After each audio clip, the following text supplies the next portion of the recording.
আসসালামু আলাইকুম। আশা করি আপনারা সবাই ভালো আছেন। মানুষের জীবনের ভবিষ্যতে কি হবে তার ইঙ্গিত আল্লাহ পাক আমাদেরকে স্বপ্নের মাধ্যমে জানান। স্বপ্নের তাবির ভালো না হলে অবশ্যই দান খয়রাত করা উচিত। দান খয়রাত করলে বালা মুসিবত দূর হয়। মানুষের স্বপ্নের কথা যোগ্য আলেমের কাছে বলা উচিত।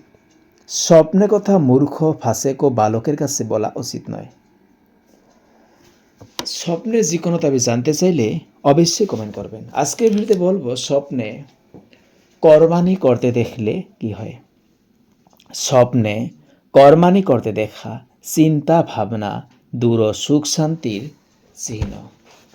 স্বপ্নে কোরবানি গোশত ভাগ করতে দেখা দেশের কোনো মহৎ ব্যক্তির মৃত্যুর লক্ষণ।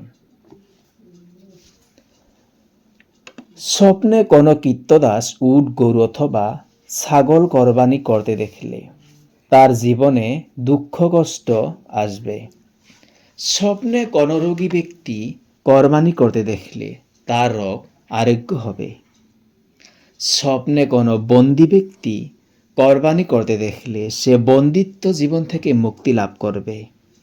স্বপ্নে কোনো দরিদ্র লোক কোরবানি করতে দেখলে সে ব্যক্তি ধনী হবে।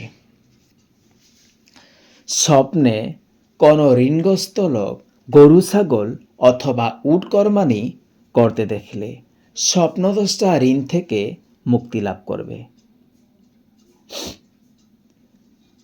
স্বপ্নে জঙ্গলে গিয়ে কোরবানি করতে দেখলে স্বপ্নদ্রষ্টার টেনশন দূর হবে। যদি সে ব্যক্তি কারাবন্দী হয়ে থাকে তাহলে সে মুক্তি লাভ করবে। যদি গরিব ব্যক্তি জঙ্গলে গিয়ে কোরবানি করতে দেখে তাহলে তার আর্থিক অনটন দূর হবে। যদি ভিডিওটি ভালো লাগে তাহলে অবশ্যই শেয়ার করবেন। ভিডিও এখানেই। আল্লাহ হাফেজ।